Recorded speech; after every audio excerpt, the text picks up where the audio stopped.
Hi everyone, Bedroth here, and once again I have a little bit of top of the show business to go over. First of all, thank you for checking out the episode. This was a really fun one to record. ProfJeff was a great guest and definitely contributed some expertise and some background that Ishikawa and I could not have brought to the show. This episode was actually recorded way back in March. It was one of the first episodes recorded.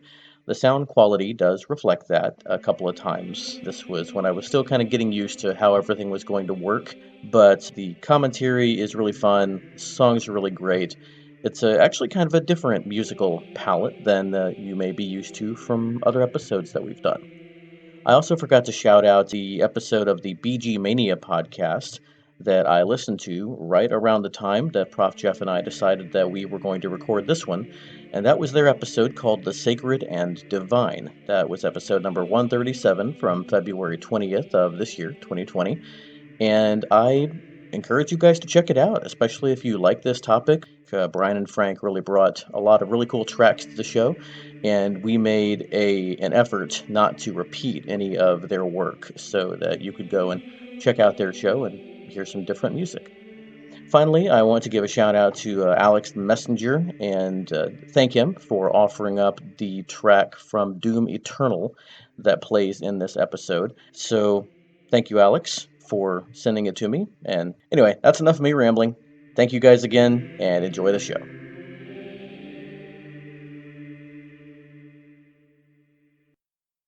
Greetings, gamers. I'm Bedroth. And I'm Ishikawa. And I'm ProfJeff. And you're listening to Very Good Music, a VGM podcast. Yeah.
And we are recording on this 15th day of March 2020, although you're probably not hearing this episode for another several months, because we already have so much in the bag. But I could not wait to record today with one of my best friends, who I've already talked about on the show before, and who's contributed several great tracks.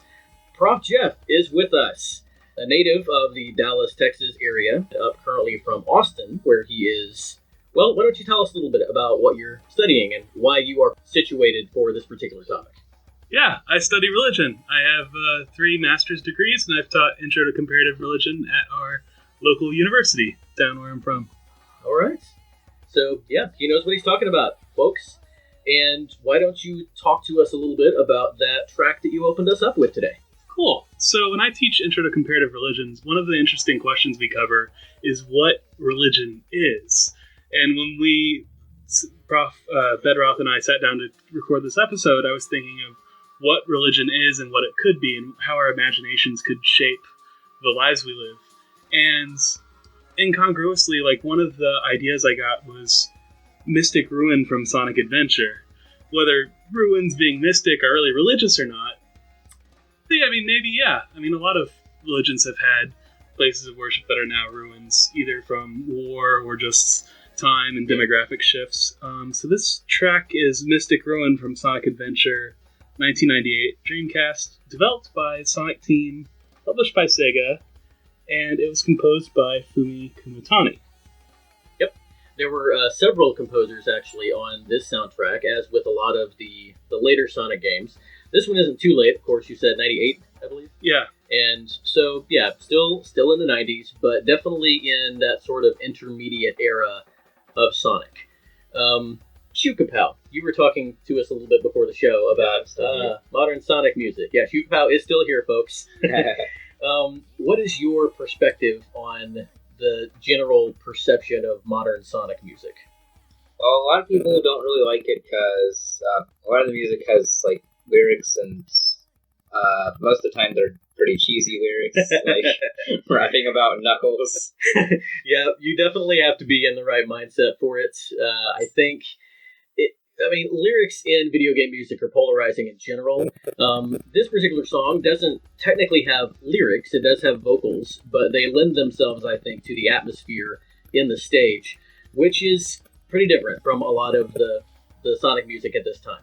One of the composers on this soundtrack is Jun Senoue, who was one of the directors of Sonic music. He got his start in Sonic and Knuckles and Sonic 3, along with a lot of other composers. So I was mentioning before we started recording that kind of makes him the torchbearer, or like the middleman in the Sonic relay, because it started out with, I remember his name, the original Sonic composer. Oh god, Masaru Nakamura was the composer of Sonic 1 and Sonic 2. And those are the only games he composed, but he actually was a musician, like for a living. And then a lot of other people took over for Sonic 3, including Jun Senoue.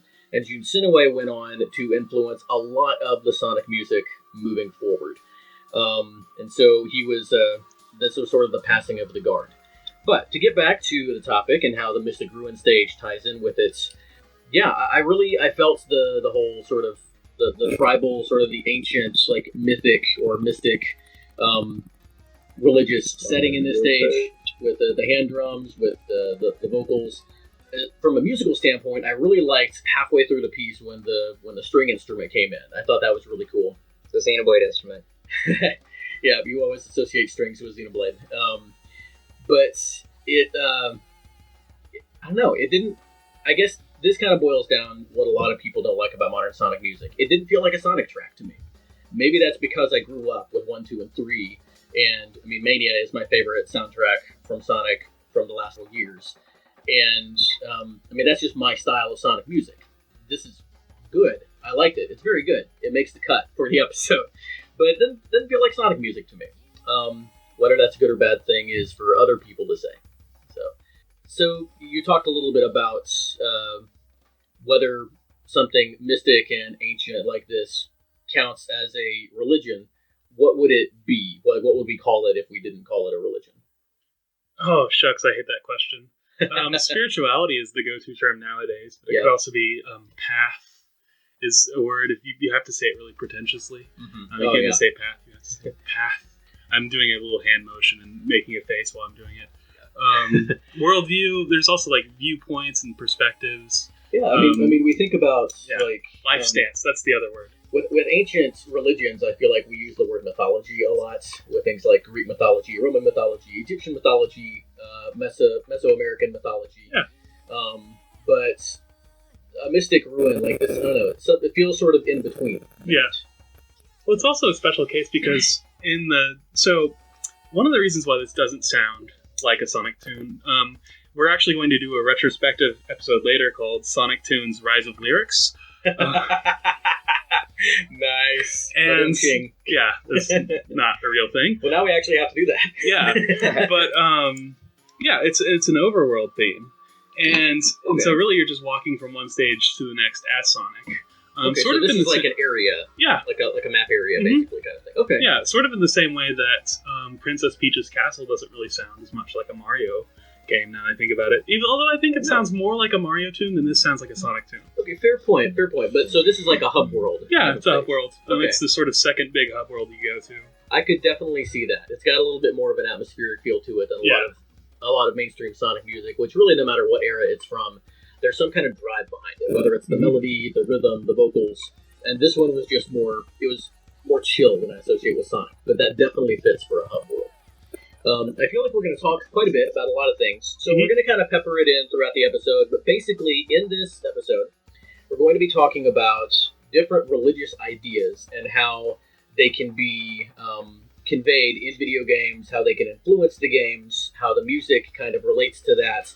We'll talk a little bit about the instrumentation of some of the tracks, but a lot of them, they're just either about a god or a goddess, they're about a place of worship, something along those lines. And my first track that I'm going to open up with is actually one of those places of worship. And as I cut my original list down from about 25 to the 5 I'm going with, this track never ever left the list because, ProfJeff, I knew that you specifically would really like the title of this one. This is from the game Arcana, which is an old dungeon crawler for the SNES. It was called Cardmaster in Japan, I believe. It was published in 1992 by HAL Laboratory. This was composed by Jun Ishikawa and Hirokazu Ando. Kirby. And the name of the track is Shrine for the Worship of Chaos.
Alright, so we are back from the Shrine for the Worship of Chaos.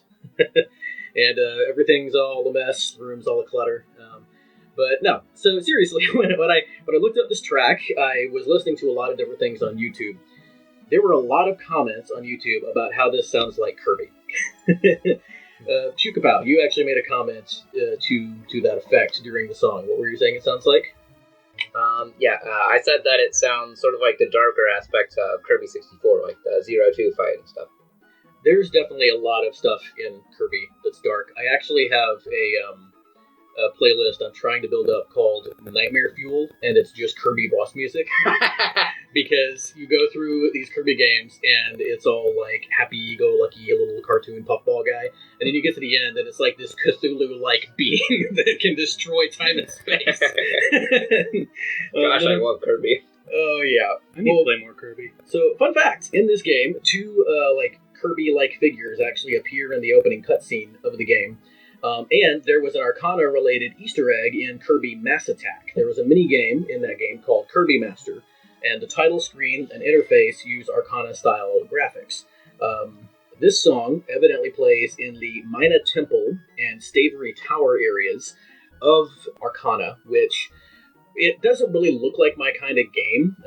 It's one of those first-person dungeon crawl RPG games where you see one room at a time.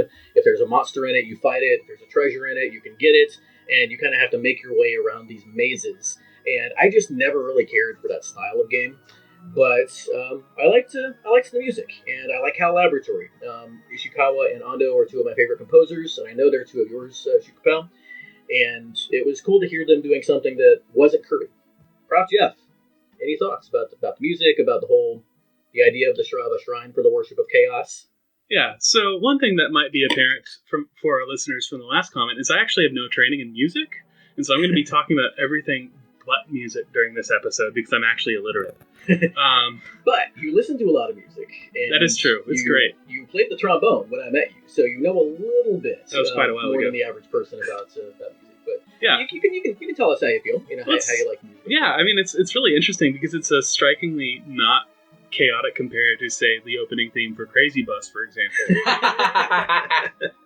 And I mean, really, when I think of the order, like the powers of chaos, I think of, Warhammer, Blood for the Blood God, like the chaos deities. But really, I think if you think about this song as a kind of like having a general JRPG like dungeon crawling feeling, it's really about the attempt to make order out of chaos.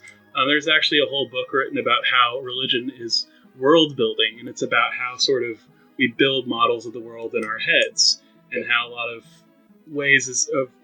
of functions of religion are about us trying to figure out where we are and what we're doing here.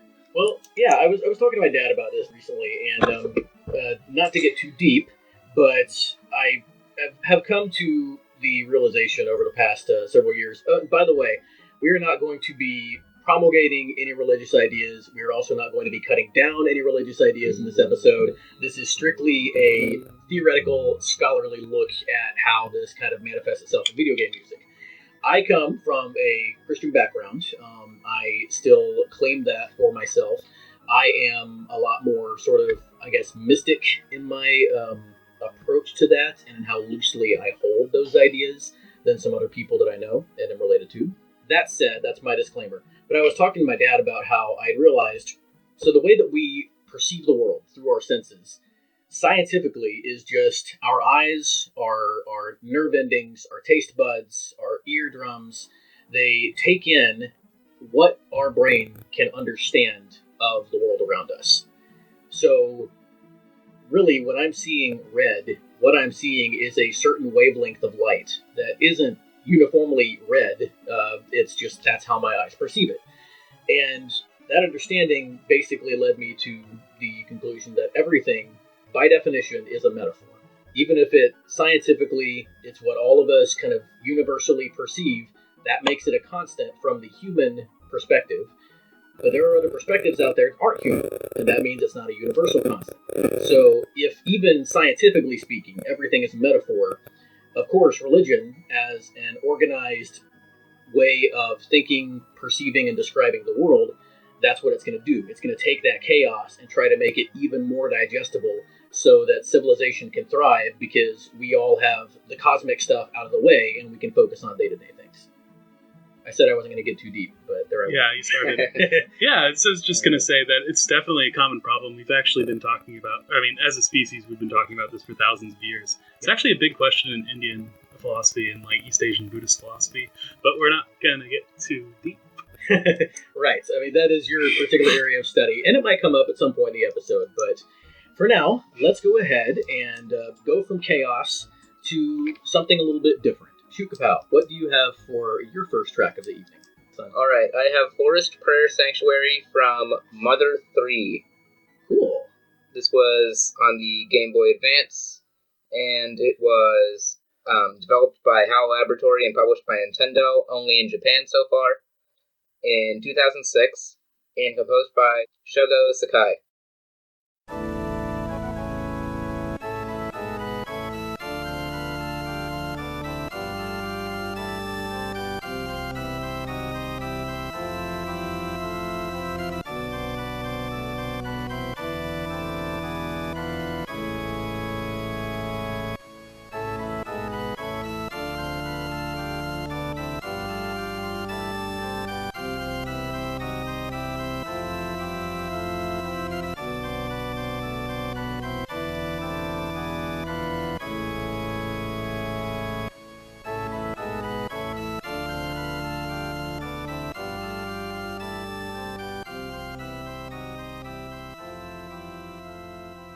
Alright, that was Forest Prayer Sanctuary from Mother 3. Alright, well, that was our first example of an instrument that we are going to hear a lot when the religion that is kind of being referred to is of the Christian variety. What instrument am I talking about? The organ. The organ, yes, of course. This is a pretty little tune. Not really what I was expecting. I intentionally didn't listen to these tracks, even though you told me what you were going to be doing so I could make the track list. I liked it. What are your thoughts? I kind of used up my quota of words on the last recording. So. Wait. If a church has multiple organs in it, then technically, isn't it an organism? It's an organ system. Oh, that is a quite funny joke. Leave the dad jokes to me. That was good, though. That was good. Fist bump. All right.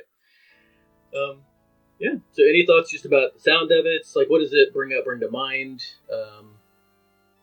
Well, it's interesting with it's hard to hear the forest in it because there's so many religion tracks that use organs, and I had to sort of think, which organ tracks am I going to use? And with this one, it's nice. What made this one stand out to you over others? I'm curious. I mean, I think a lot of it was the sedate, the cadence, and the way it sort of has a very soft but definite sort of rotating phrase. I don't know music terms. It's from the Mother series. Sometimes that's Shukapow, for as young as he is, has a lot of series loyalty to some specific games, which I think is what led him to some of the ones that he chose today. But this was a good choice. We're definitely going to be hearing more organ tonight, and I do like what you said. It's talking to Jeff, I need to specify tonight because I have two people with me. But I like what you said about how it's got a little bit of a softer sound than some of the traditional religious organ music. It does have a little bit more of a natural cadence, which I guess is more foresty of a thing. Do you remember what context this shows up in the game? Like, what does this have to do with the main story? Is there like an important thing that happens here? Well, it's between the Crossroad area and Sunshine Forest near Tazmily Village, which is where Lucas and his family come from. Okay, I do remember playing that part of it. And in Chapter 1, Flint is required to visit and offer a prayer, and that's how the game gets the player's name. Oh, okay, cool. Like, Flint is their dad, right? Yeah. Okay. This is a really great game. It actually has an almost religious level fan following, a cult following, if you will. This entire series. Yeah, it does. And Mother 3, I don't know why they're still sitting on this game. There are perpetual rumors about the fact that Nintendo supposedly has this done. I know there are completed fan ROMs of the game because I have played one. You're playing one now. It's a fantastic story, and it goes so deep compared to a lot of other Nintendo games, and it really touches on some major themes. And I wish they would bring it out over here. Hopefully they will soon. But very nice choice. And that ends our first round. We'll see if we actually get to all 5 rounds tonight, or if we head a little short. We'll see. ProfJeff, what are you bringing to the class next? All right. So one of the things that my students always think about when they come into religion classes is it's all going to be about light, fluffy. It's going to be a very sort of affirming experience, and it's going to be about a lot of, I think you mentioned gods and goddesses and places of worship. And, all that things, people think about religion, it's like, oh, it's what you do in the privacy of your own home. But it has a bit of a dark side, too, is that religion is also about things that you want to keep away from you. And so, for this, when we talk about religious places and things, I'm actually going to talk about hell right now, because that's how I roll. Not this one. This one is actually called What the Heck? From Earthworm Jim, 1994. Yes. For the Sega Genesis version, because I like the sound quality better. It was developed by Shiny Entertainment. This particular track was composed by Tommy Tallarico. And he uses an orchestral track called Night on Bald Mountain by Modest Mizurski. And it's actually based off of a witch's Sabbath, is the original, according to Wikipedia. He was thinking about witches flying around on this sort of barren mountain. Interesting. But then the game track takes a turn for the unexpected. All right, let's hear it.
Okay, shoot kapow. What did you think of that?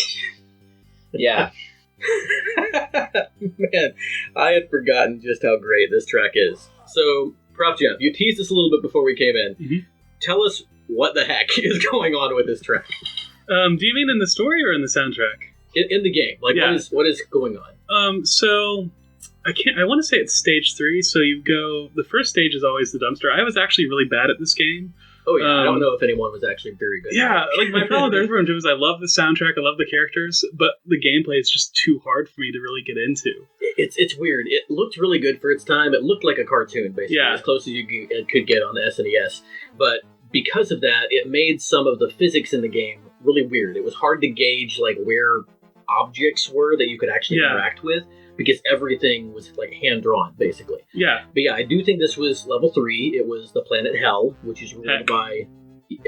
Heck over here. I've actually seen it both ways. But the planet Heck, ruled by Evil the Cat. Yeah, Evil the Cat.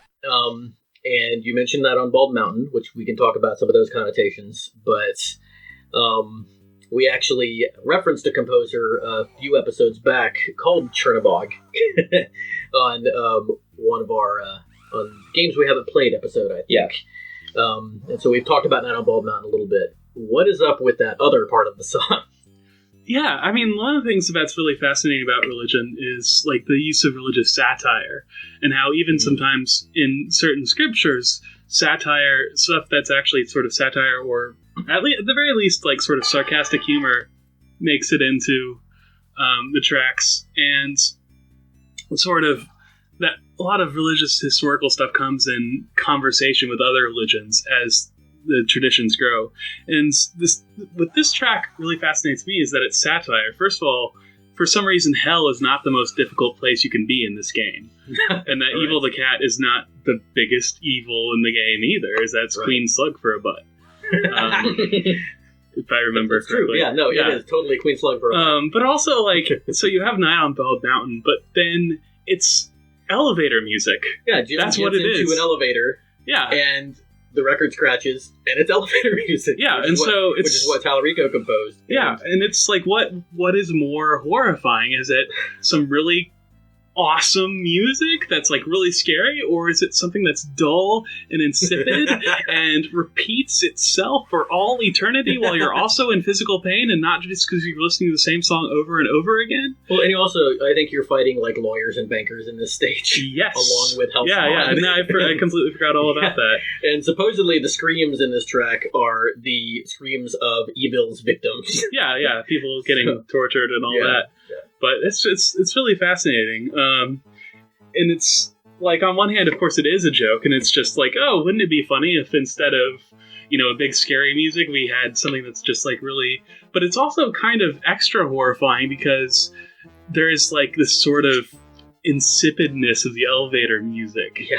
And how it's just really, it's devoid of any... It's like, it's almost... I mean, Muzak, it's supposed to sound like music, but not actually be music. And the challenge is to make it something that isn't actually horrible to listen to while you're playing the game, but you can imagine that, if I had to keep hearing this forever, it would get old. And that's where I think Tallarico's talent comes in here.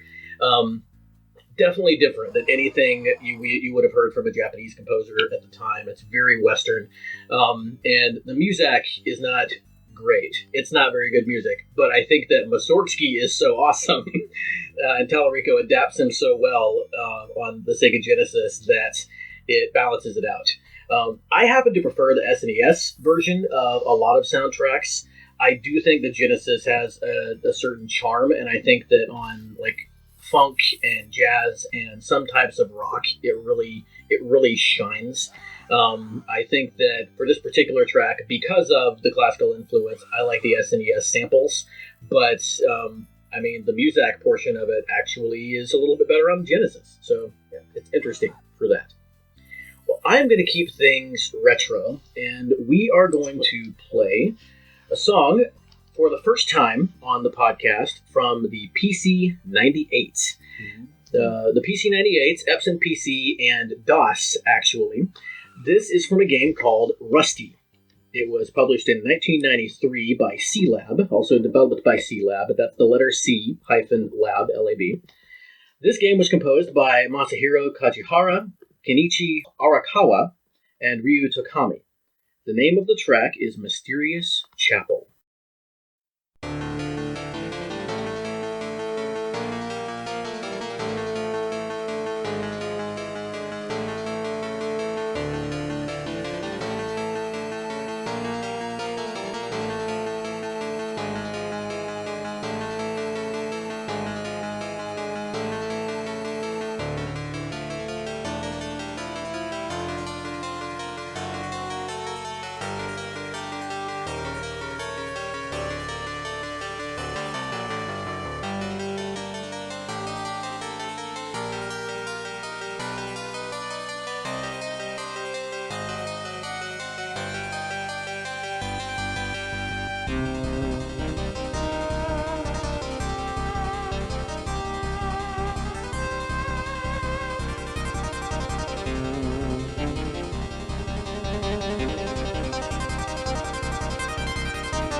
So, Rusty is a PC-98 game, as I mentioned. It has often been called a Castlevania clone, and this obviously includes the music. That had a lot of Castlevania-esque features to it.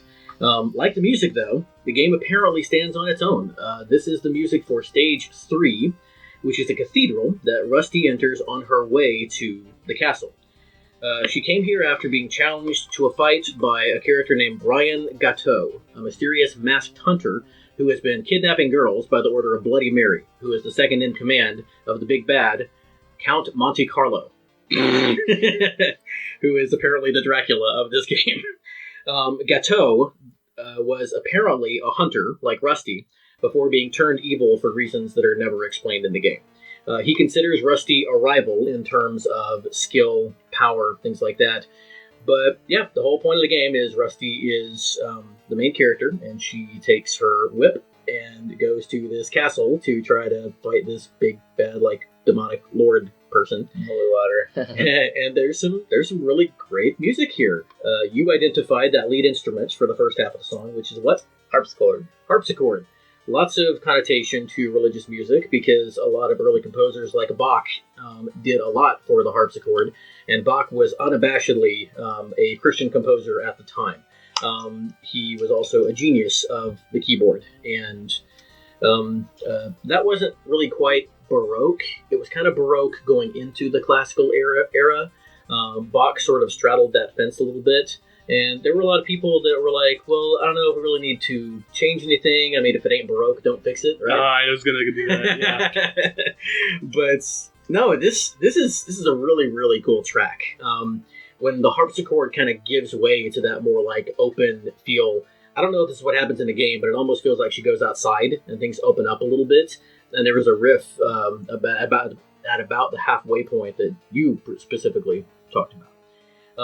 So this and the Castlevania series are also about fighting like the hordes of hell, and sort of where does Dracula and that sort of mystique come in a religious study? It's mostly like an Eastern European thing, right?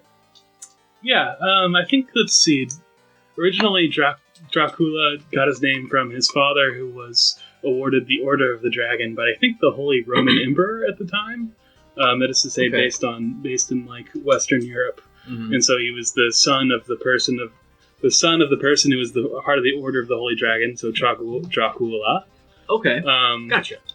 And the dragon symbolism itself, not sure. I want to say it's from something Indo-European about all the dragon slayers, like Saint George and like Siegfried and all that. Okay, gotcha. But also snakes. Like snakes are cool. Mm-hmm. Yeah, obviously snakes and dragons have Yeah. a lot of Christian religious connotation. Serpents from the beginning and dragons from the end. Yeah, and of course, that's the thing, is that it kind of sort of came back into Dracula's character. Yep. And sort of that middle ground between, a human and a demon. And also, I mean, supposedly there's also sort of class criticisms there. It's like, it's just those rich people sucking the blood out of us poor working class. But, that's the whole thing. But yeah, I mean, the song is very cool. I love how it takes this sort of sanctuary kind of music and makes it sort of dynamic and action. So you have this... Yeah, I mean, I'd never heard a song like this in church, for example. Yeah, very true, very true. Shukapao, are you familiar at all with like the PC-98s or any of those early like PC systems? No. I think it's a scene that we should really explore more. These three composers I mentioned, Masahiro Kajihara, Kenichi Arakawa, and Ryu Takami, I think I've heard those names before because I've heard other podcasts do episodes about the PC-98 and other similar systems, and they're apparently like all big-name PC-98 composers, and I really want to explore this scene more. I feel like there's a lot of very good music there that we just don't really know about. I keep expecting you to say Masahiro Sakurai. When I come, Masahiro Kajihara. Yeah, I know. It's kind of like when I talked that one time about Yasunori Nishiki. Yeah, inside joke. Okay, so what have you got for us next? All right, now I have actual Castlevania, and instead of bootleg PC-98 Castlevania. All right, this is Castlevania Symphony of the Night, a game that is actually featured quite heavily on the Super Mario Bros. Video game podcast. Okay, yeah, they come back to it a few times. Yeah, this game has some really good music in it. What track are you playing for us? All right, I have Requiem of the Gods.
And that was Requiem of the Gods from Castlevania Symphony of the Night, released in 1997, composed by Michiru Yamane. Yeah. And it was released for the PlayStation. Can't find the developer. Most likely, it was published by Konami. Yeah. I don't remember who developed this one, but that's okay. We can skip out on little details like that every once in a while. This, especially that second half of the track, this is straight up church music. It's definitely got an eerie quality to it, though. Almost a harmony of dissonance, if you will. Castlevania joke, sorry. So we were talking about this during the track. I don't remember if this is the game that introduced Richter or if he's like reappearing in it. But ProfJeff, you were saying you think Alucard is the main character. Well, he's the main character. Yeah, I didn't finish the game, but you played as Richter in the first stage, and then after that you got Alucard for what I think is the rest of the game. Okay. It might be like Castlevania 3, where you like rotate between the different characters, but I honestly don't know. We'll have to look into that maybe sometime. As I mentioned before, I've never owned a PlayStation system, so I missed out on this one. I went straight from Castlevania 4 to the DS games and missed everything in between. From what I've heard about the N64 Castlevanias, I didn't really miss that much when it comes to Nintendo systems, but... most of the Tales games are PlayStation, series of... Yeah, there's only a few that have come out, especially in the States, on Nintendo consoles, but... So, music-wise, so we got some more organ here. What do you guys think? Why did you choose this one and bump one of your other tracks? I don't know, because we played a lot of Chrono Trigger already. Oh, okay. All right. Yeah, the Cathedral track from Chrono Trigger was on my short list too, but then, we played a lot of that, and I'm sure we'll do a Chrono Trigger focus at some point. So. Yep, just a bit too Chrono Triggered. And Chrono Trigger is not a super religious game. I mean, it has some religious aspects to it, but Castlevania did a video on how it retells the story of Jesus. Oh yeah, you're right. I totally forgot about that. I think I sent that to you too. Probably. Yeah. But yeah, so look into that. Maybe we'll link it in the show notes as kind of a Chrono Trigger shout out for us, since that's kind of our brand. But yeah, Castlevania is unabashedly a religious series of games. What is the significance of Alucard? It's just Dracula spelled backwards. Yeah. But also, it's the son going up against his father, and they both, die and, come back to life sometimes. So you could, if you really wanted to be a nerd, you could probably, squeeze out some sort of, goth Gnostic myth out of it, but we're already running a lot of time over. Well, then why don't we just go ahead and jump to your next track, sir? Yeah. I wanted to, since we've had 2 organ songs in a row, I want to do just one more. Joking. I want to do something that doesn't sound like something you associate with religion. Unfortunately, this is another hell track because I'm just like that right now. But really, it's because I've been playing, when I think of religion and I think of video games, I think of The Binding of Isaac by Ed McMillan's series. And this is Binding of Isaac Rebirth / also Afterbirth with the expansion. The expansion. Yeah, or Afterbirth Plus. And there's all kinds of in-game reasons as to why where the birth thing comes from. Yeah, and this is the 2014 sort of re-release of the original game. And this song is by Ridiculon, aka Matthias Bossi and John Evans. And this is the song that plays during the Shale stage, and it is called Duress.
All right, so that was Duress. Hopefully I made it clear that I was saying that with 2 syllables, and it's not just about Isaac and a cute little piece of fabric.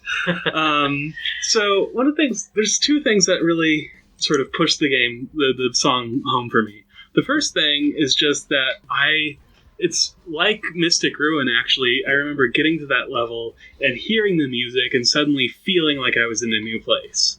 And that's something that I can't really describe in a technical way, but it's just one of the beautiful things about video game music in general. It's important to note that the stage is called Sheol, which means earth in Hebrew. So the idea is that people would go under the earth when they die, and you bury them. Like the underworld. Yeah, and it's very similar to like the Indo-European underworld, in the sense that, like, you know, it's sort of shades.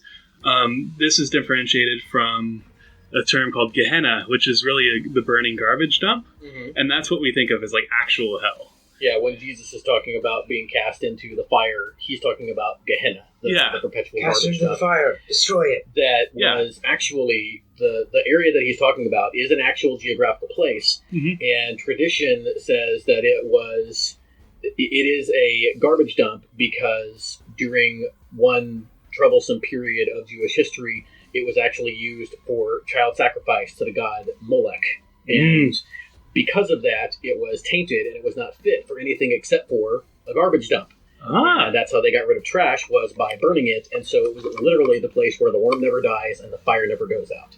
And so when Jesus is talking about, again, not to get too deep here, but he's talking about not being judgmental, not calling your brother or your neighbor, which if you hear him in other parts of the gospel is everybody, not calling him a fool, not calling him a moron, not calling him stupid, that if you judge your brother, even to that extent, that you don't belong with me, basically. You don't run with my crew if that's how you're going to be. You're in danger of going to the fire because you're going to live in the garbage dump because no one's going to want to be around you. Is kind of the point he's really trying to get at. And so, yeah, Sheol, sorry, I went off on a tangent there, but back to Sheol, because you described it in a way that I had not heard it described before. I'm also kind of, I guess, subconsciously not wanting to talk a whole lot about this game.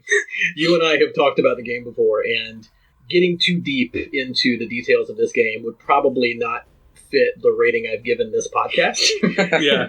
It's a really, really dark game. You and I were actually talking while it was playing about whether this would even count as satire, because it goes so far in just the morbidity and the disturbing nature of it, but it is to make a point about the topic, which is toxic religion, which regardless of where you're, from my very limited understanding of it, it can be seen as a response to like toxic Christianity, basically, which is a thing. It's I already labeled myself as a Christian, so obviously I believe that it's not all toxic, but I do believe, like a lot of belief systems, when it becomes us versus them, it can be, and there is some of that, but from what you have told me, it goes beyond that. The game goes a lot of places. Yeah, taking it back to the song. The reason why this is Sheol and not Gehenna is because really it's kind of almost like the sort of text of the game is that you're going into Isaac's mind. It's not this judgmental fire from outside, it's this sort of inner isolation. And what's really interesting is this is parallel to the cathedral level in the cathedral track, where you have Everlasting Hymn, and in the same way you have these sort of voices, but in that it's just this sort of Gregorian chant. But in my reading of the music, the sort of piano that follows you throughout the entire game is Isaac's voice. And with this, it's this sort of shouting, this frantic, like, hissing noise. And then in Everlasting Hymn, the piano is drowned out by a sort of chorus and hymn. And it's really, even, like, it goes away from religion and becomes really just playing through a mental breakdown in video game form. You were actually talking to Kapow about how, when the track was playing ProfJeff, you were like, yeah, we can probably shut it down. The track just kind of loops. And you were talking about how when you compose, you like for things to be going on, but when there's too much going on, what did you say? Yeah, I just kind of zone out. And I think that, to an extent, that may be kind of what the composers are trying to do here, is it's supposed to be this stage where you feel unsettled, and you either have to engage and push through and get it done, or you do just kind of get hypnotized by this just hissing, industrial, dark, gothic nature of the track. And I'm going to take us in a very different direction. My track also features vocals, and this is from a game series that I've heard about quite a bit before, but never really looked into that much. I was looking through a lot of different playlists, trying to kind of round out my tracks a little bit more, and I watched a Watch Mojo video about the top 10 fake religions made up for video games. And there was a lot of stuff in there, but the one that, the song that really caught my eye is the religion called the Chantry of Andrasde, which is from the Dragon Age series. The song I'm going to be playing is The Dawn Will Come. This is from Dragon Age and Dragon Age Inquisition. Inquisition was multi-platform, developed by BioWare and published by Electronic Arts in 2014, and the composer was Trevor Morris. And again, this is The Dawn Will Come.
That was The Dawn Will Come from Dragon Age and Dragon Age Inquisition.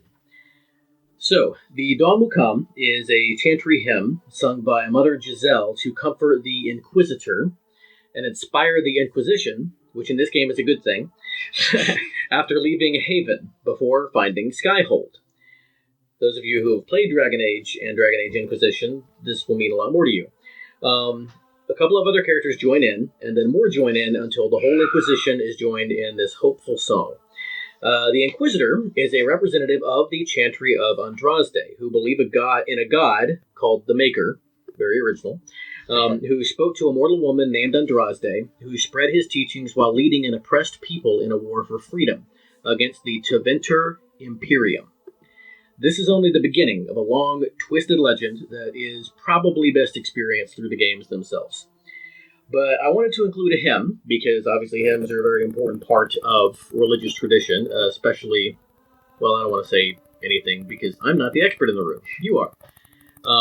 But yeah, this whole idea of like shared singing, shared prayer, the sort of communal spiritual activity, I know that's a pretty big deal in a religious tradition. Mm-hmm. So it's like a team building activity, but spiritual. Yeah, exactly. So you were talking about some significance of the name Andrasde. Yeah, I was just thinking, where did I hear that name before? And then I guessed it. So Andrasde is actually a goddess worshipped by Boudica, the let's see, I think British. She was in Britain. I don't know whether she's Celtic or Gaelic or whatever. I'm pretty sure she's Celtic. I think that Inya or Celtic Woman, somebody actually has a song about Boudica that a friend of mine actually burnt on a CD for me back in college. Yeah, seems legit. She's like a warrior princess goddess type. And so, so Boudica worshipped a goddess named Andraste, and this was recorded by the Roman history Dio Cassius, which was really interesting because this is what I call an intersectional moment where you have sort of different religious motifs. Like you have sort of Christian-y sounding religion with the hymns and the maker, and then you have this sort of Joan of Arc with like a really pronounced sort of pagan name that recalls, I think, Bellana or something, or like one of the sort of war goddesses current in that time. And so it's always interesting. It's a way of reimagining our history and looking at it from a new lens. And so, video game religions are super interesting. And the song's nice, too. Well, and I know one of the things that you have looked into in your studies is sort of the difference between religions that follow a god, religions that follow a goddess, and then religions that follow neither. Taoism, for example. The difference between, like, theology, theosophy, theodicy, things like that. I actually know what these terms mean now because I've talked to you. But, Chukapow, do you have any thoughts about these last couple of songs? We haven't talked too much to you about them, and you seem to be zoning out a little bit. Yeah, explain the meaning of life and the history of human culture, please. You're in class now, except this is a college class taught by a guy with 3 master's degrees. Are you ready? About the song, if you well, we were talking about goddesses, and I think that you might have a track on your playlist that references one. So why don't you play something for us that'll wake us up a little bit? All right. I have The Ballad of the Goddess from The Legend of Zelda Skyward Sword. Oh, nice! Oh, Zelda, you said? I haven't heard of this yet. This was released in 2011 by Nintendo for the Wii, one of the best consoles in existence. Wii! And composed by Hajime Wakai.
All right. And that was Ballad of the Goddess. All right.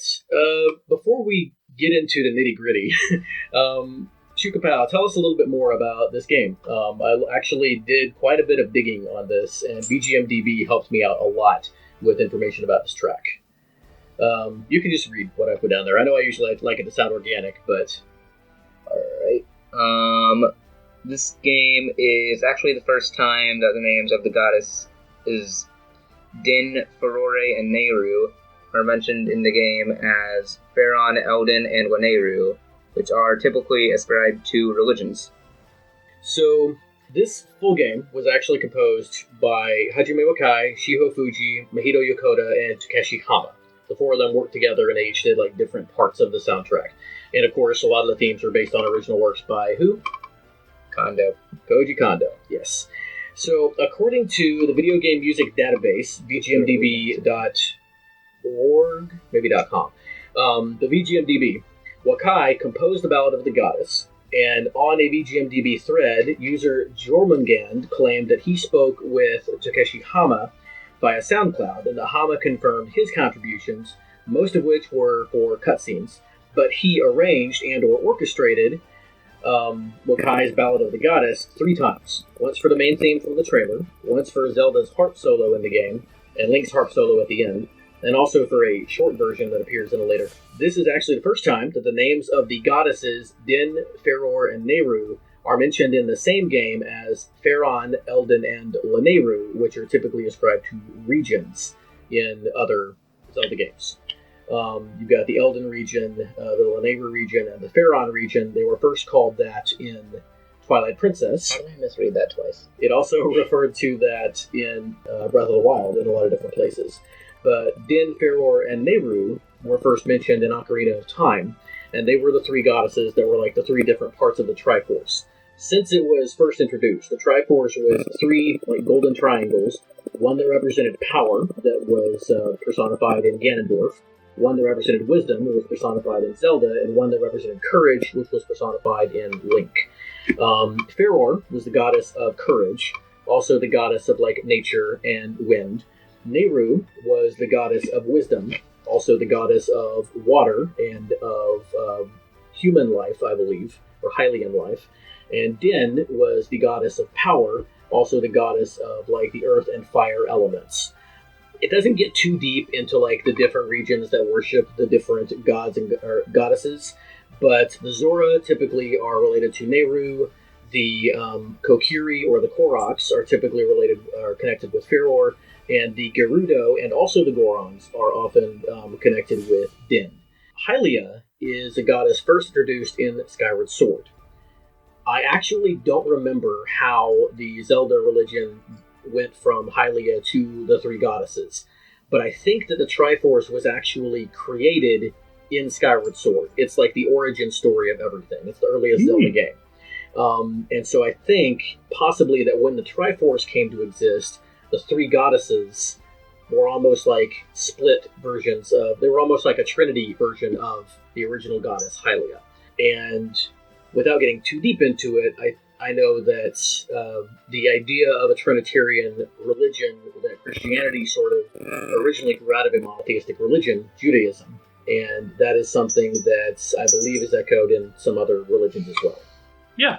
So yeah, I have a little bit of an Easter egg for y'all. I actually showed you this the other night, Shukapow. ProfJeff, this is your first time hearing it. The Ballad of the Goddess is based on another song, based pretty heavily on another song, actually, but not in the way that you would normally think. I'm going to open it up here.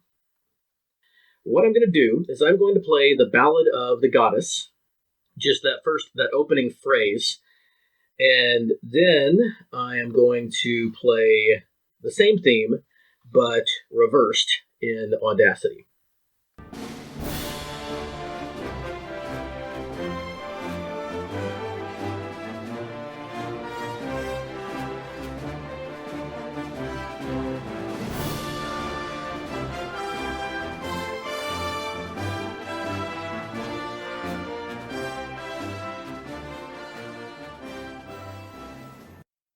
And now the same theme in reverse.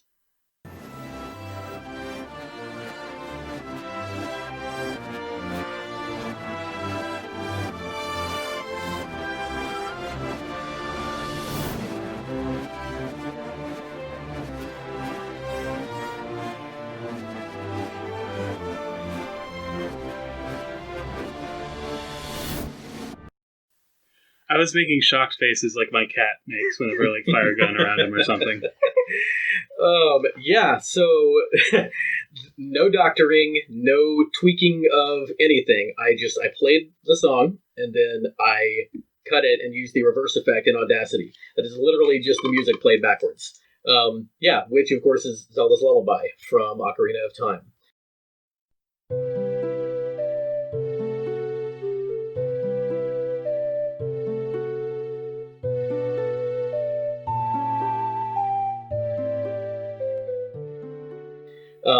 This is fairly common knowledge in the VGM community. It is not super common knowledge outside of it. So I wanted to get like a real live reaction to somebody hearing that for the first time.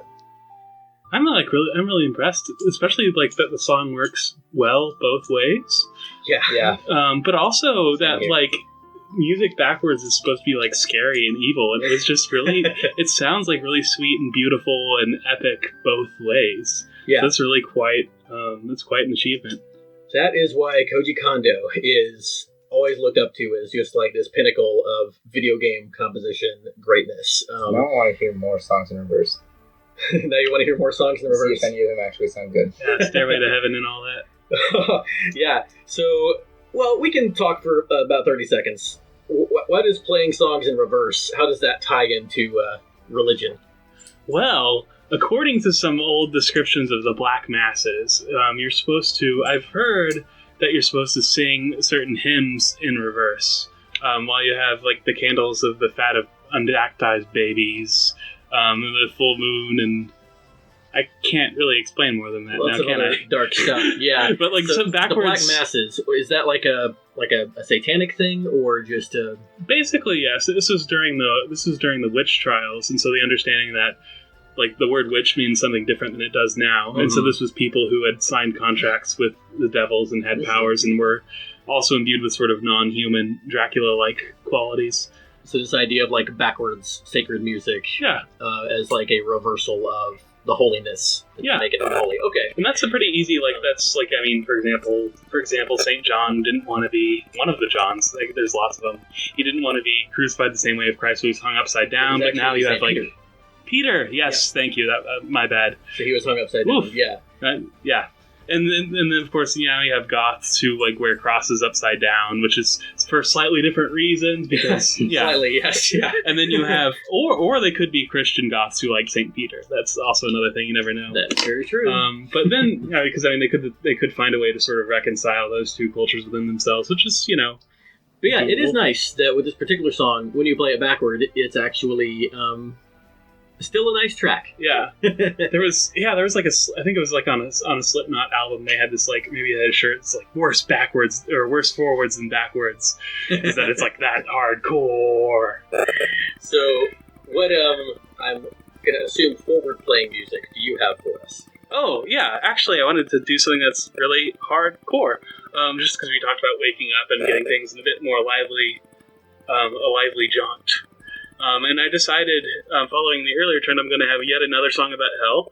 But this one is from 2020's Doom Eternal. This is composed by Mick Gordon, and it's multi-platform, id Software, Bethesda Softworks. And it is, I'll explain the title later, The Only Thing They Fear Is You.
Wow, this track. This woke me up for sure. So, what have you heard about Doom Eternal? And you said you were going to talk about this track. Yeah, the meaning of it. I mean, it's also fun.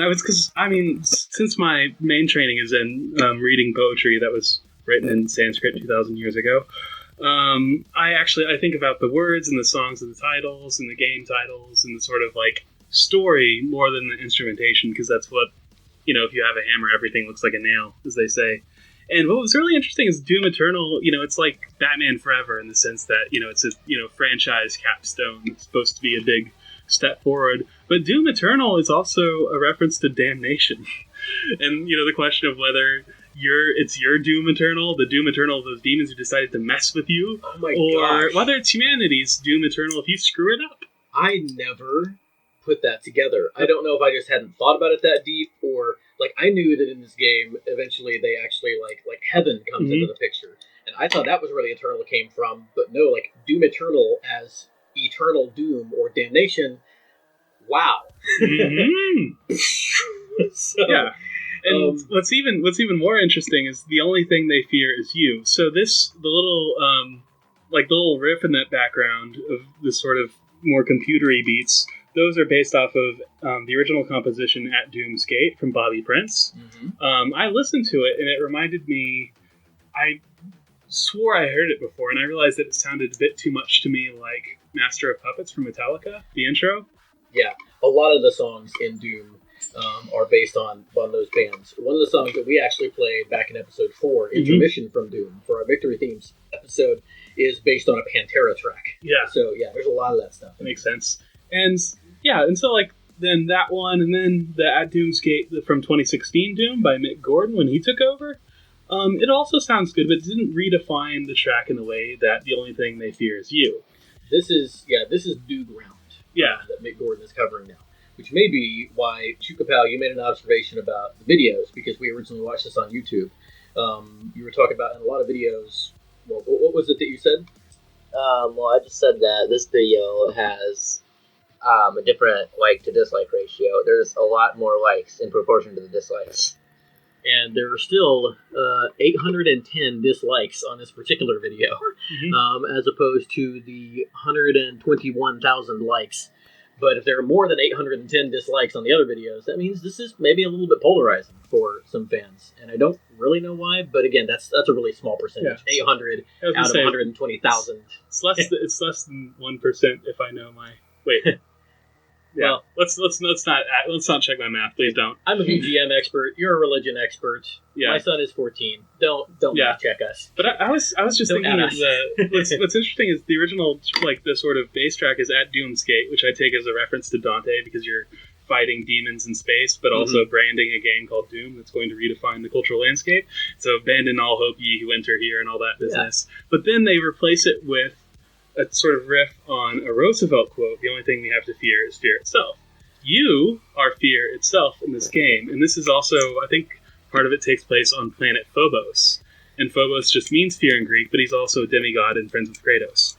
Which, little thing here, Phobos actually isn't a planet, it's a moon. One of the moons of Mars. It's a planetoid. It's like a round rock, floating in space. In the sense that I guess our moon is also a planetoid, but it does orbit a planet. So that is fair. That also makes it a moon.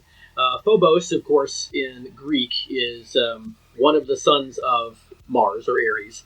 And Deimos is his brother, another offspring of Mars, and also the other offspring of Ares, and the other moon of Mars. Deimos means despair? Oh, panic, I thought. Panic, okay. I haven't Googled it. And you mentioned, though, that Phobos is a friend of who? Kratos.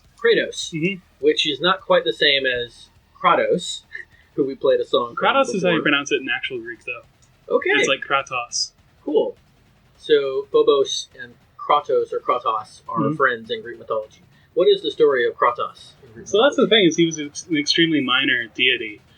Is that you would have, because a lot of the ancient Proto-Indo-European languages don't have proper nouns or capitalization, you would say, oh, there's Ares again, followed by war, in the sense that he makes everyone mad wherever he goes. But then you could say, followed by his buddy, capital War, as in his personification. Yeah, as a dude who's carrying his coffee behind him. Okay. And Gotcha. so that's like how that works. And so you have a lot of like abstract qualities just becoming nouns and people. So Kratos is like a lesser god of war. Yeah. Kind of. Oh, which would also be why Kratos in God of War is Kratos. Yeah. Okay. But God of Kratos. I think we're actually going to go out of order because this serves as a nice segue for what I know is one of my son's last tracks. I think, listeners, what we're going to have for you to round out this night in these last 2 rounds is one more round of rocking tracks and then one round of more sedate tracks before we finish the night with a big number that many of you are going to recognize. What do you have for us next, Shoot Pal? All right, I have more Tales of Symphonia. And one that's a song that, if I'm not mistaken, has something to do with Kratos. Yes, this is actually the track that plays, well, if you beat the Kratos fight. That we talked about back in episode 2. Mm-hmm. Kratos Orion. That's how you know that he's like based on Greek, because it's like Orion. Ah. So yeah, this plays when you fight Mythos Yggdrasil. Spoilers a little bit. Which isn't the World Tree. We already covered that. It's a whole totally different thing. Yeah. The sort of leader of the Crucius Angels, I guess, or something. So sort of like the Archangel. Yeah. Okay. And this is also He's the Michael. yeah, like one of the final bosses or something. And you actually fight him once if you beat the Kratos fight. And this is the track that plays when you fight him. This is Beat the Angel.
Alright, and that was Beat the Angel from Tales of Symphonia. Somehow I knew we wouldn't get away without another Sakuraba track. Released in 2003 for the GameCube and PlayStation 2 by Namco and composed by Motoi Sakuraba. Well, that was good stuff. I was talking when we first got into the track about how it really felt epic. It's almost like a wow, I got in over my head sort of thing. So, is this like a hard fight? Yes. You could say that. So, like, what happens if you beat Kratos at this like pivotal moment when you're not really supposed to win? Well, there's a cutscene that plays, and then this Yggdrasil thing shows up. Yeah, and then you fight him, and the battle like automatically ends after 1 minute, regardless. So okay, so you cannot win this fight unless you're like super level or use some kind of hackers.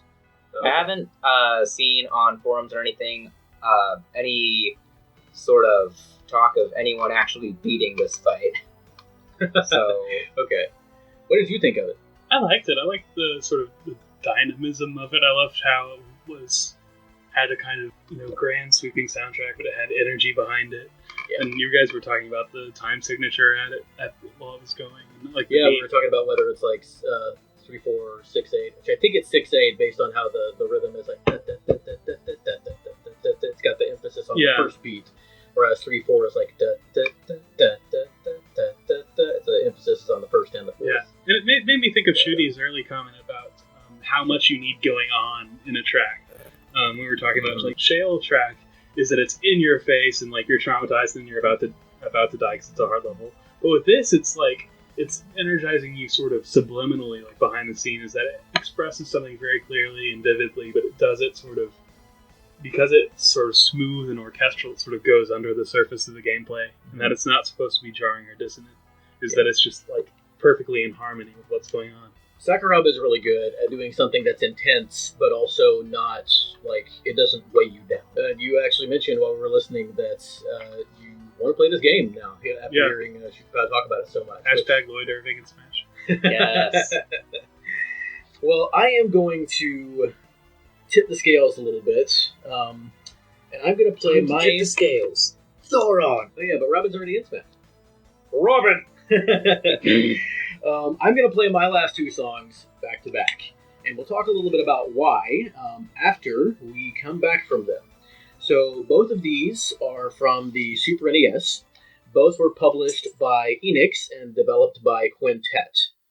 The first is from Soul Blazer. It is called God's Shrine, or also the Shrine of the Master. This was composed by Yukihide Takekawa. The second track is from ActRaiser, composed by the amazing Yuzo Koshiro, and the name of the track is Sacrifices. So first, here is The Shrine of the Master.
That definitely started in one place and finished in a very different place.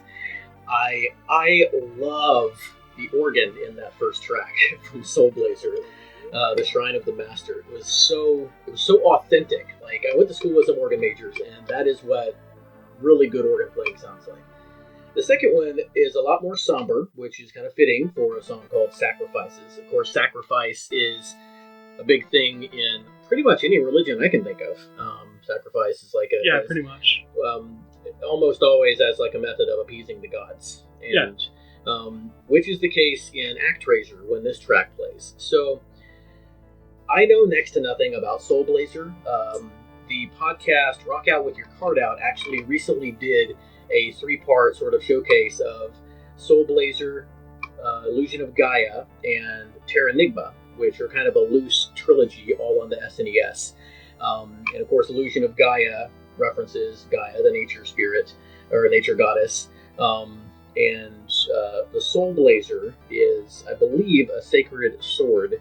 But the reason that I tied these two together is because in both games, God is referenced as the Master.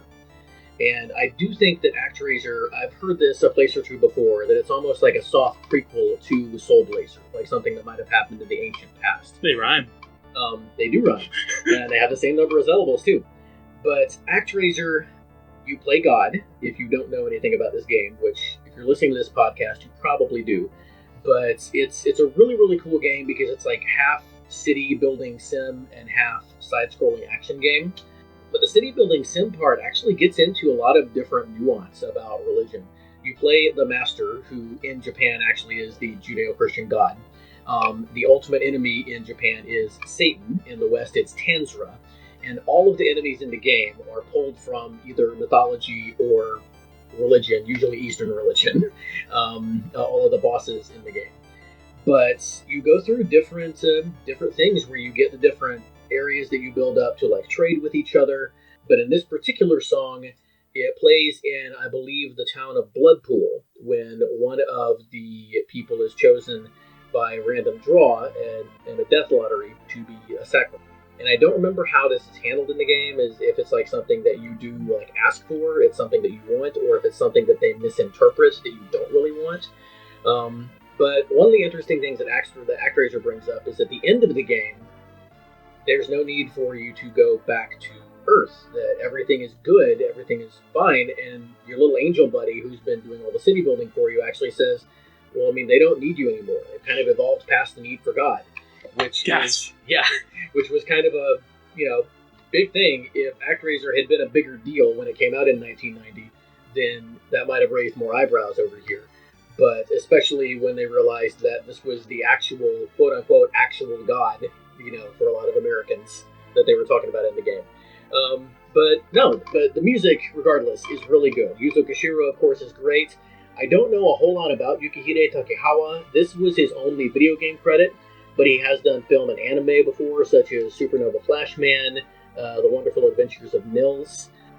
The game is, I already mentioned, it's in an unofficial trilogy with the other ones, but regardless, both are songs that I'm happy to close out on. That's going to do it for me for tonight. ProfJeff, let's go ahead and move to your last selection of the evening. Yeah, I wanted to end with something a bit more chill on my end. I was going to actually have Acceptance, the death theme from Binding of Isaac Rebirth, which is very good, and it's a sort of breakout track that I didn't really know how much of a great track it was until I listened to the soundtrack. But even more than that, something that was unexpected was the water stage song in Legend of Zelda Triforce Heroes. Since it's a last minute pick, I do not have the info right now, and we can edit it in later or something. But that's all right. Well, so Triforce Heroes, I don't know a whole lot about. I've mentioned on here before that Zelda is my favorite series. I might have heard something about that. Yeah, I haven't heard a lot about Triforce Heroes, and I don't know a lot about the music either. But yeah, we can look it up while we're listening, and when we come back, we'll fill you guys in.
Alright, that was the Water Temple song from Triforce Heroes. And we now know that was published in 2015 by Nintendo for the 3DS. And this particular track was composed by Ryo Nagamatsu. And it actually, it reminds me of being sort of thematically similar to Mystic Ruin that we opened up on. Because with Mystic Ruin, you have this Mystic Ruin, but in terms of like the actual temples, you have like a wind temple, a water temple, and you also have the temple of the Chaos Emerald, like the Master Emerald. And I could go on this like nerdy rant about how the vocals seem almost like a shrine for the worship of chaos. Oh, gasp! Crossover. That'd be cool.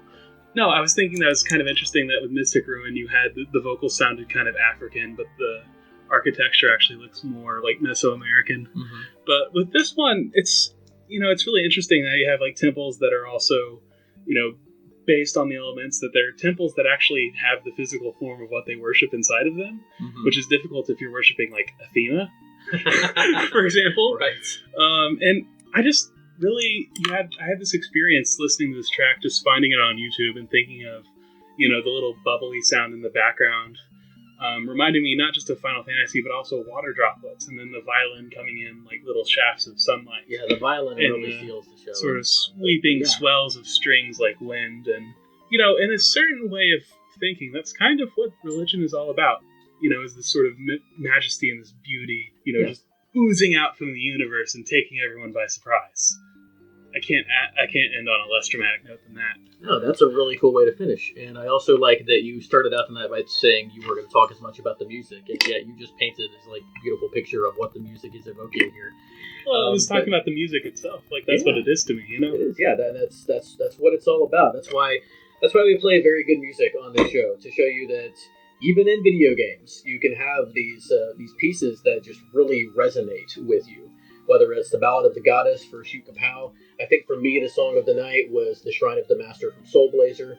And what about you? What's been your favorite so far for the evening?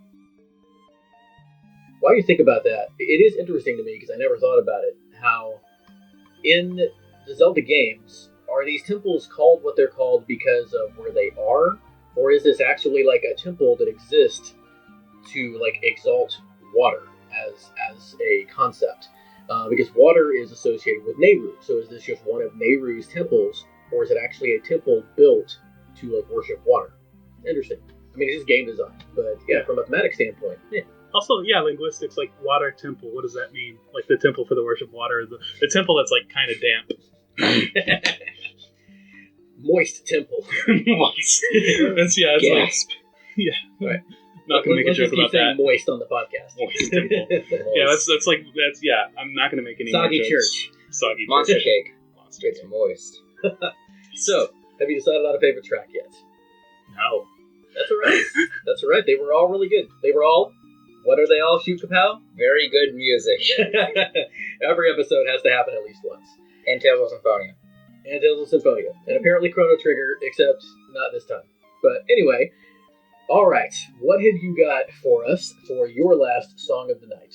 Alright, I'm closing out with The Resting Grounds from Hollow Knight. I think we could all use a rest after this extra long episode. Hey, stop. Pilgrimage. This game was released for multiple platforms by Team Cherry in 2017 and composed by Christopher Larkin.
That was Resting Grounds from Hollow Knight.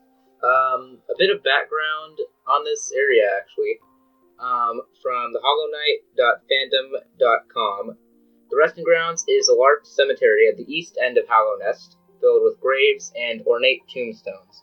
The knight can first enter this area from Crystal Peak, the Forgotten Crossroads, or the City of Tears. I personally entered it from Crystal Peak after finding a pit and jumping into it. I did as well. And here they find the monument to and are given the location of the Dreamers, which are sort of the old gods from before the knight actually kind of... Yeah. And they also receive the Dream Nail. After this, the knight wakes up in the house of the Seer, the last of the Moth tribe, who gives lore of the area and prompts the knight to begin collecting essence. Before the knight receives the Dream Nail, the resting grounds are a gray, empty, and relatively colorless area. However, after obtaining the Dream Nail, the resting grounds transform into an area with a lively blue color tone and ghostly spirits floating through the background and the foreground. This was a very pretty track. Yes. Piano is super nice. Larkin is really good at that evocative piano. Sears, something we haven't really talked about much tonight. Mm-hmm. That's yet another aspect. I always get my appliances from Sears. Not anymore. Not anymore. So, can you tell us a little bit about like the history of Sears in mythology and religion? Really no, because it's a big thing. I mean, it's sort of like with sacrifice, a lot of things that we think of are sacrifice were things you just had to do while hunting for food, or otherwise the gods would get mad. Mm-hmm. And like the spirit of that deer you killed would come back to you, so you'd have to like sort of sacrifice part of the nutrients to the deer spirits, so that they wouldn't, so you wouldn't be able to eat them without having a vendetta against them. Yeah. These are very practical problems when you're out in the field. Right. I definitely do this every time I don't hunt deer. That's a joke. But a seer, in essence, it's very valued in religious communities historically when you have someone who can see the world beyond that everyone sort of senses but can't see. Yeah, that's what I was going to say. Is a seer is like a conduit to the divine. Yeah. In a more modern context, you might have something like a priest or a shaman or some kind of holy man, but they all serve sort of the same function. They're the go-between. Well, priests are slightly different because they generally don't... Like, a priest would have to witness a miracle in order to actually be a seer. That would be closer to being a prophet. I'm being pedantic, sorry. Well, yeah, but I mean, for example, in the Mormon church, their leaders a lot of times are called prophets. Well, that's because they are actual prophets, according to Mormon tradition, yeah. But yeah, you're right. In the Jewish tradition, they do sort of differentiate. That's why it was so important thematically for Jesus to be prophet, priest, and king, because all three of those had very different importances in the Jewish tradition. Yes, definitely. And then they all kind of got lumped together and then split apart in the Reformation in the Protestant tradition, and in the Christian tradition, Protestant, Catholic, or Orthodox. So, but yeah, we had to end on one last sort of religious rant, so to speak. But man, this was a nice track, and it would be a nice way to end. But I did tell our guest, ProfJeff, that he could pick our closeout for the night as well. Mm-hmm. And he definitely picked one that I think all of you are going to know very well. I'm not even going to list all of the information. I'm just going to kind of rattle off what I know. This game came out in 1997, published by Square, composed by Nobuo Uematsu. This game was originally released for the PlayStation 1 and has since been ported to a lot of different stuff. And actually, this year is being remade. A couple of the games we're talking about, Doom Eternal actually comes out this coming Friday, as we record, I believe. Mm-hmm. By the time you hear this, it will have been out for several months, and now we'll know how everybody feels about it. And the demo for the Final Fantasy VII Remake just dropped in the last couple of weeks, and the game itself will have been out for a while once this episode airs. So I am, of course, going to be playing from Final Fantasy VII, One Winged Angel. Before we go, ProfJeff, tell us a little bit about the significance of the term Sephiroth. Yeah, well, it's really fascinating. So Sephiroth means lights in the plural. One light is called a Sephiroth, and this is a special term in medieval Jewish philosophy where you had different ways of sort of understanding God. I'm actually reading a book called Kabbalah by Gershom Scholem, if anyone's interested in like understanding the true nature of God according to medieval philosophers. And no, I don't understand anything there. You'll have to have. That's why he's reading the book. Yeah, you'll have to become a seer yourself and go on a magical odyssey to find things because I don't actually know. But according to the book, at least, you can imagine God as infinite. But in this Jewish tradition of Kabbalah, you can also imagine God as a series of 10 lights of his aspects. And of course, theologians argue about whether it's like parts of God's anatomy or like stages of God's descent into earth. But Sephiroth is the sort of collective of these spheres. And it's interesting because, of course, he's a bad guy, and the song One Winged Angel is like, sometimes wings are indicative of rank among angels. Like there was, for example, in the Book of Enoch, there's a story about an angel who had 12 wings while everyone else only had 6 wings, and he was really uppity about it, but then he got his wings cut off for his arrogance or something. And so 1 is really interesting because it could be a very low-ranking number, or it could be the highest number. It could represent unity, and of course... like an ace in a deck of cards. But yeah. I mean, especially if you look at any religious tradition, a lot of times numbers are important. That's the whole thing. And then what's other interesting is that Sephiroth's rival is Cloud, which could just be about clouds, but it could also be a reference to what's known as the infinite, the Ein Sof, which is surrounded by a cloud of unknowing. And there's this idea of like God being shrouded in the mystic tradition. Yeah, of God being like shrouded in mist in this sort of cloud of unknowing. And so it has sort of theological symbols behind it. But whether the person is drawing on these symbols because they're cool, or whether there's a secret esoteric meaning coded into the Final Fantasy series, I'll leave that for you to decide. Oh man, the Final Fantasy series would be almost impossible, I think, to decode on that kind of level. I mean, people talk about stuff like Kingdom Hearts all the time and how impenetrable it is, but really, if you look at the Final Fantasy VII games as a whole, there's a bunch of weird crap going on there. Game Theory did a nice episode on it. Game Theory has a lot of great episodes out there. And Chukapow, what do you know about this track? About anything to do with Final Fantasy VII? Uematsu. Uematsu. Couldn't say it better myself, young man. Apparently there's a lot of mini-games. Yep. Chocobo. Bad games. Brental Floss, who did the Final Fantasy VII theme that we're talking about right now, actually also did a sort of a subtitled lyric video for One Winged Angel. I'll put a link to it in the show notes. I can't describe it. It'll ruin everything, but it's wonderful. I am not going to play this song in its entirety. I actually think I told one of my friends online that I would never do that on this show because it's really, really long. Most of you have heard it before anyway, but I really can't think of a better track to close out our religious themes episode on than One Winged Angel from Final Fantasy VII. You know where to find us. ProfJeff, is there anywhere where you would like to tell people to find you? Oh, no, not yet. But I would say that you can also look at the Latin translation of the lyrics, where they talk about fate being like massive and immense or inane, and it's really interesting in that they're actually like chanting things while they're singing. If I can find one of those, I'll put that in the show notes. But yeah, as well. totally, Okay, it's cool. All right, well, you all know where to find us. Thank you so much for listening. Until next time, play very good games, be very good people, and keep listening to very good music. We'll see you next time.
Oh yeah, it's funny. I can be sarcastic too. All right, and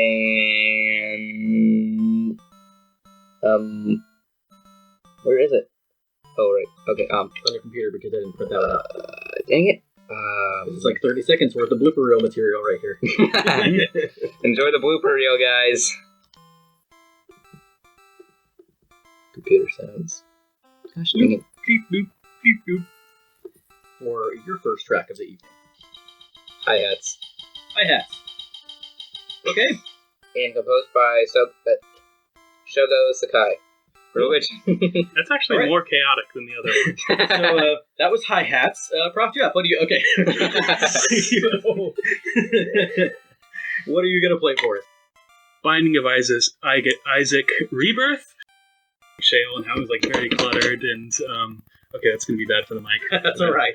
Sorry. This mic is beaten up tonight. I actually had it super hot earlier and didn't realize it. That's where all that extra noise was coming from. So it's better now. It's interesting, okay. Yeah. Well, I shouldn't have done that. Anyways, but like this does a really good track. Like with this, but I was thinking that I lost my thought. Sorry. It's Alucard. In essence. Because he's collecting essence. Yeah. Anyway, I need more essence. Well, you see things, and you see things that people don't otherwise see, and that's like something that could rest at a bonfire.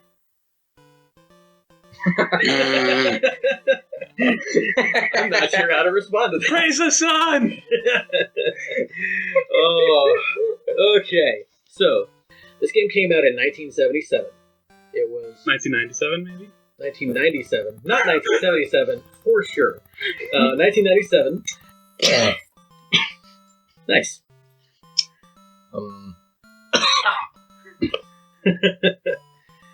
Are you sure that you're not sick? Okay. He's a thirsty boy. He's 14, it's normal. Well,